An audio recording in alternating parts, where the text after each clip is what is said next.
Assalamualaikum warahmatullahi wabarakatuh. Halo semuanya, perkenalkan nama saya Hestiana Valencia dengan NIM 2311020024 dan dengan rekan saya Husnul Hasanah dengan NIM 2311020007.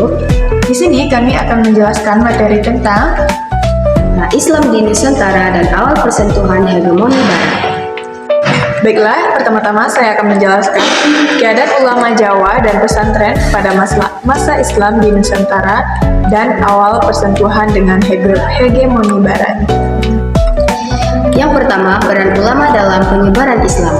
Ulama Jawa berperan penting dalam penyebaran Islam di Nusantara, terutama antara abad ke-15 hingga ke-18 dengan menghubungkan ajaran-ajaran Islam dengan kearifan lokal.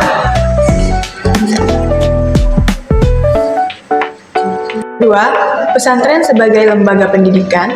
Pesantren menjadi pusat pendidikan Islam utama di Jawa, mengajarkan Al-Quran, hadis, dan fikih, serta berfungsi sebagai komunitas sosial yang mendukung interaksi antar individu. Ketiga, hegemoni Barat dan respon ulama. Dengan kedatangan penjajahan Belanda, ulama dan pesantren menghadapi tantangan besar. Banyak ulama yang mempertahankan tradisi Islam dan mendirikan organisasi seperti Nahdlatul Ulama dan melawan kolonialisme serta memperkuat pemahaman Islam yang moderat. Yang keempat, pengaruh sosial dan politik. Ulama dan pesantren berperan dalam mempromosikan nilai-nilai keadilan, toleransi, dan solidaritas. Mereka juga menjadi pelopor dalam pergerakan nasional melawan penjajah. Selanjutnya surau, pengalaman Minangkabau masa masuk Islam di Nusantara. Yang pertama, fungsi surau dalam masyarakat yaitu surau menjadi tempat ibadah sekaligus pusat pendidikan agama Islam, diskusi sosial, politik. Surau berperan penting dalam membentuk identitas Islam masyarakat Minangkabau. Kedua, hegemoni dan interaksi budaya.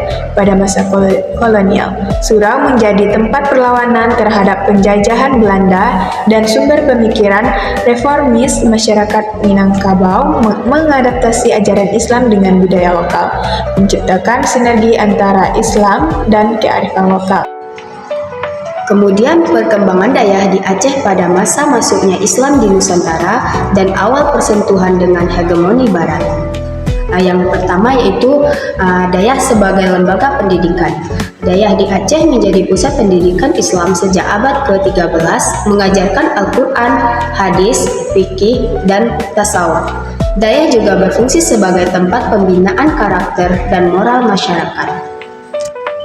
Selanjutnya, yang di hegemoni Barat dan respon di Aceh.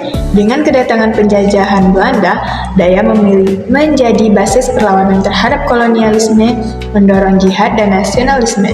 Dayah juga berperan dalam membentuk identitas sosial dan keagamaan masyarakat Aceh. Yang ketiga, pengaruh Dayah dalam masyarakat Aceh. Dayah berkontribusi dalam membentuk masyarakat yang kuat dalam iman dan karakter, serta berperan dalam bidang seni, budaya, dan politik. Dengan banyak ulama terlibat dalam pergerakan sosial dan pengambilan keputusan. Mungkin hanya ini yang dapat kami sampaikan. Terlebih dan terkurang kami mohon maaf. Sekian. Assalamualaikum warahmatullahi wabarakatuh.